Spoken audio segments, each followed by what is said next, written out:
শুভঙ্কর দা বাড়িতে আছেন? ও শুভঙ্কর, আরে দাদা আসুন আসুন আসুন। আরে অনেকদিন পর আসলেন, বসুন। বলুন কেমন আছেন? হ্যাঁ ভালো আছেন। আপনি তো বাবা একদম গরমে ঘেমে গেছেন। বাবু জলটা দে দাদা একটু। যা গরম পড়েছে। হ্যাঁ হ্যাঁ এই প্লাস্টিক বোতল ব্যবহার করেন? হ্যাঁ, আমরা তো এতেই জল খাই। এই জানেন এই প্লাস্টিকটা একবারের বেশি ব্যবহার করা যায়নি। এখানে দেখুন লেখা। হ্যাঁ এইটা দীর্ঘদিন ব্যবহার করার ফলে কি হয়, যে এই প্লাস্টিকের কিছু অংশ ক্ষইতে ক্ষইতে আমাদের এই জলের মধ্যে দিয়ে আমাদের শরীরে যায়, বুঝা গেল? এবার সেখানে আমাদের পেটের রোগ থেকে শুরু করে স্কিন এমনকি ক্যান্সার তৈরি করে। তাহলে এই ধরনের জিনিস আপনারা কেন ব্যবহার করছেন? আসলে আমরা সবাই করছে, আমরাও করছি। আসলে আপনার মতো কেউ এইভাবে খুলে তো বলেনি। এই আজকের পর থেকে আমরা এতে জল এই তো আপনার এখানে মাটির জায়গা আছে, গ্লাস আছে, এগুলো ব্যবহার করেন? সবই আছে, কিন্তু মাঝে মাঝে খাই, আবার মাঝে মাঝে এতেই বেশি হয়। না, আজ থেকে একদম ওই ধরনের জিনিস ব্যবহার করবেন না না না, আর খাওয়া যাবে না। আপনি আর এইগুলিকে যেখানে সেখানে ফেলবেন না, তার কারণ ডাস্টবিন আছে, ওই যে পচনশীল অপচনশীল, ওইগুলোতে ফেলবেন। যে কর্মীরা আছে SWM এর প্রজেক্টের, তারা নিয়ে যাবে ওইগুলো রিসাইক্লিং, আবার পুনরায় কোনো একটা জিনিস তৈরি হবে, বুঝা গেল? আর পচনশীল বস্তুগুলোকে নিয়ে ওরা জৈব সার বানায়। সার হয়? হ্যাঁ, সেই সার মাটিতে দিলে মাটির কোনো রকম ক্ষতি হয়, বুঝা গেল? এবং দীর্ঘদিন একইভাবে চাষ করা যায়। আর ওই মাটিতে ওই গাছ লাগালে যেসব সবজি হয় সেগুলো খেলে মানুষের কোনো ক্ষতি হয়। বাহ, বুঝা গেল? এগুলো তো জানাই ছিল না।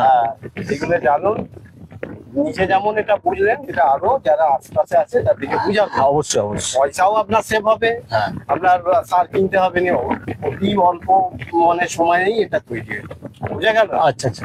ও এখন কি করছে? আর বলবেন না, পড়াশোনা শেষ করেছে, শেষ করে আমি বলছি যে একটা কিছু কর না, এই আমার সাথে টুকিটাকি হাত লাগায় আর সারাদিন মোবাইল ঘাঁটে। মোবাইল ঘাঁটা বন্ধ করুন। মোবাইলের যে ক্ষতিগুলো জানেন? সবই জানি, বলি তো। চোখের সমস্যা, ব্রেনের সমস্যা, এবং ওর খিদে হওয়া কমে যাবে। শুন কি বলছে, বারবার তো বলি মোবাইল ঘাঁটিস না।